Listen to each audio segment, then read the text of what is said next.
I'm here because, I'm a woman, so that's a big part of it, and I think that the incoming administration is really going to make life hard for women in the United States, and especially impoverished women. And I also want to go into working with refugees and immigrants, and so this is a really important time for me. I graduate in May, and I want to move and immediately start doing that work, and so I think it's important to get involved now and really see what's out there and see what I can do.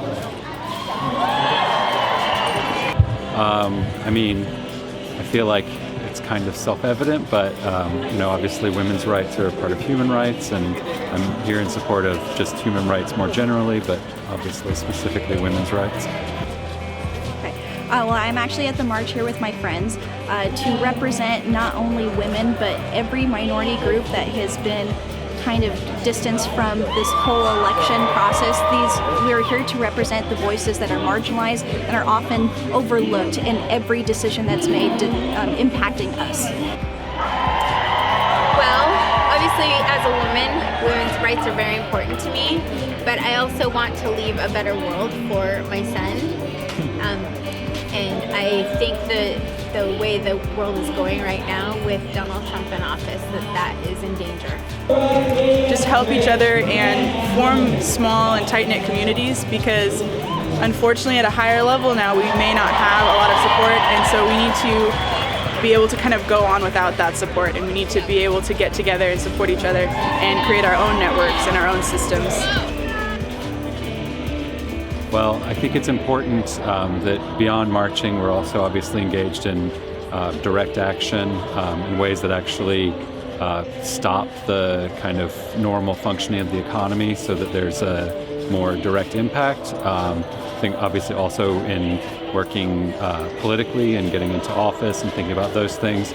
I think it's also part of a larger question about how well neoliberal economics represents the world, and how poorly neoliberal economics actually captures the impact and effects of the economic action, like human action on the planet. So when we look at a question like women's rights, we actually have to step back and ask questions about the larger economy and how we value human life and the environment.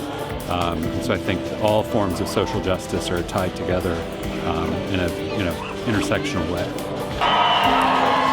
Especially with this election, minorities feel like they have no say in the matter, especially with the election with the House, the Senate, and the President, the executive branch being dominated by one party.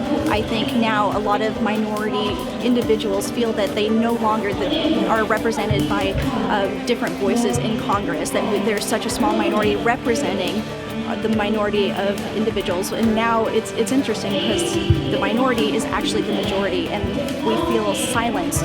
And I think the march in particular is giving us this opportunity to show that we are not silenced, and we are here to stay until the very end.